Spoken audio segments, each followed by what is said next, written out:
So this is how my brain works. Segue into why am I making a video about a guy named Osborne Rainey.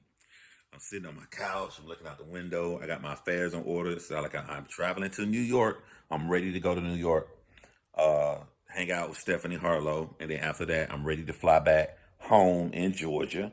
And once I'm sitting here thinking about going back home, I start thinking about growing up back home. And due to the recent event and all the stuff that's happening online, growing up made me think about the story of Osborne Rainey. So, uh, my sister and I, when we left elementary school, we live on the west side of Macon, Georgia.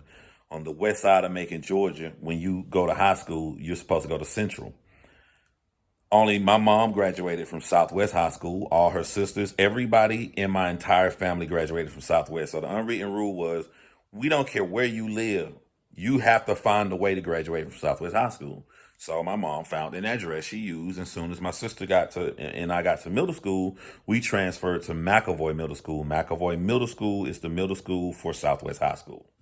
I say all of that to say my sister and I didn't know a single human being, and we were fish out of water when she went to eighth grade and I went to seventh grade for middle school. Our middle school started at seventh grade, not sixth grade like other places. So when I get there, I'm quiet and I'm observant because I don't know anybody.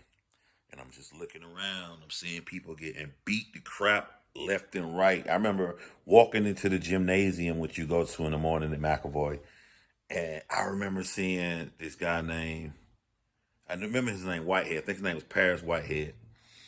They like me because I can roast and joke back. I was so poor. I had these ugly Jesus sandals my mom gave me going to 1992 seventh grade. Ugliest sandals ever. And I remember a guy named Paris Whitehead tried to roast me, and I roasted his ass back. And I roast him hard just to like let you know I'm not the one you're gonna roast. I didn't know Paris Whitehead was the leader of this Bloomfield gang or whatever. And I went the next morning. I went to the gymnasium. I saw the guy named Paris Whitehead, and they beat the crap. I mean, I never seen nobody in my life get stomped. This was my first time, and it was like 40, 50 guys. And just imagine the guy you roasted is right there, boom, and all the guys like helping him like he's the leader of this gang. I was like, that could have been me. But I was so skinny and small and little. I think, he just looked at me as somebody to roast. He probably looked at me as too beneath him to fight or get all the guys to jump on. So I guess it kind of helped me out. Nonetheless, there was a guy I saw by the name of Osborne Rainey. Osborne Rainey stood out to me for two reasons. Number one, it's odd you see a guy that looks like you. Like nobody said, hey, that guy named Osborne looked like you. It was just you see him and like they're gonna say this dude over here looked like me. He was skinny. And I was skinny as a bean. I was straight up and down a pole skinny. Osborne was skinny. We was the exact same height. Dark. He may have been a shade darker than me, but we looked like brothers.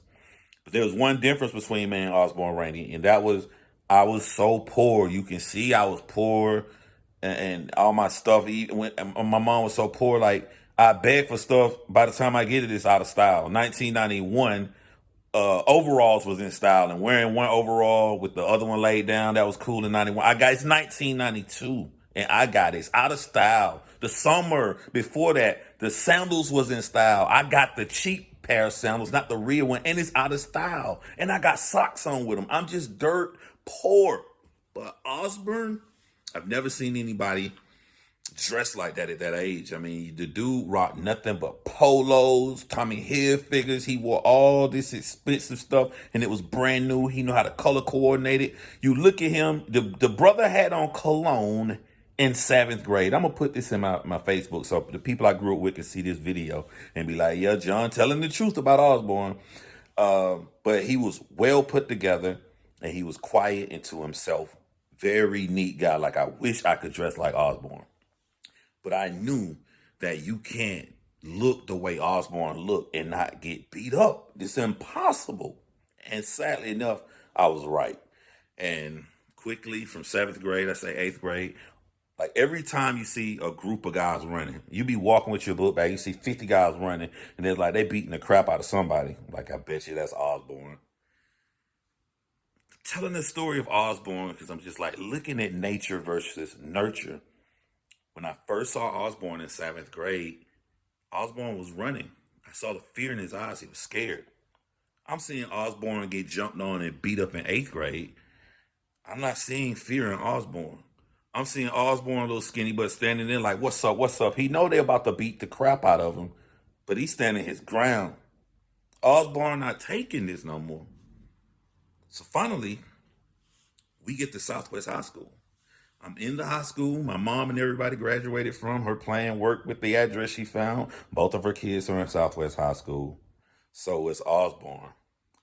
Osborne still dresses nice, but he dresses nice in a different way. He used to dress in these super nice button-up shirts, cologne, looking well put together. Now he dressing nice in these really expensive, like he probably had the Adidas jogging suit, but it was blue. Everything was blue.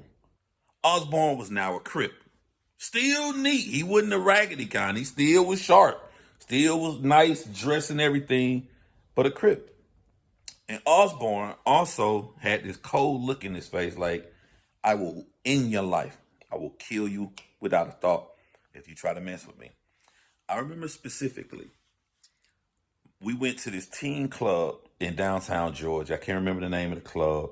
I was with my sister and everybody, but you know, I'm a guy, so she take her little friends, go over there. I go over here with some guys. It's crazy now, the whole concept of teen clubs. I would never let any of my children go to a teen club.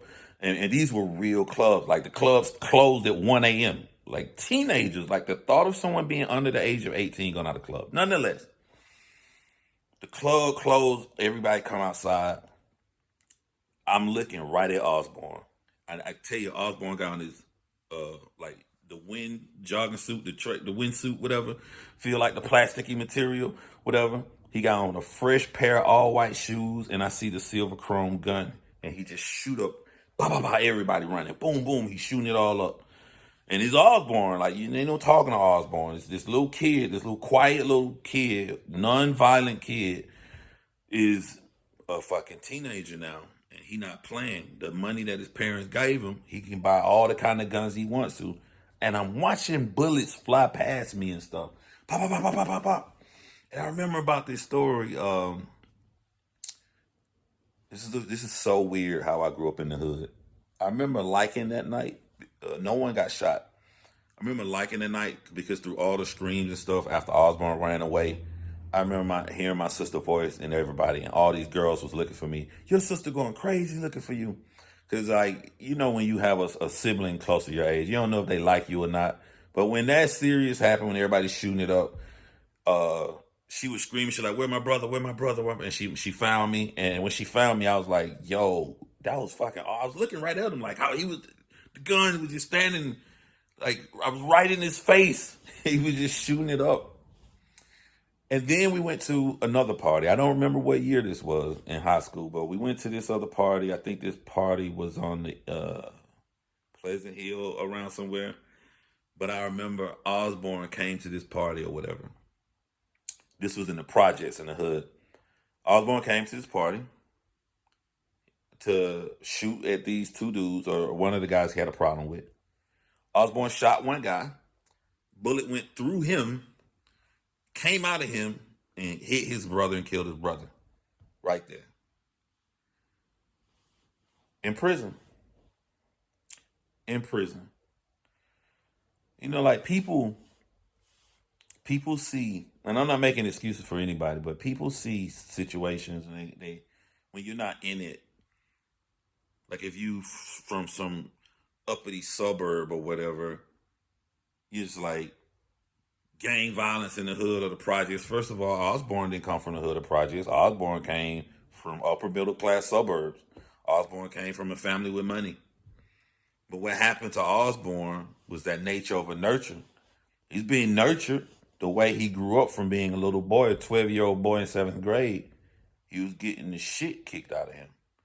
He wasn't getting softly beat up. He was getting beat up by like 40 guys. Stomping them, just nobody helping them. For what? Just because he dressed nice. Beat him up.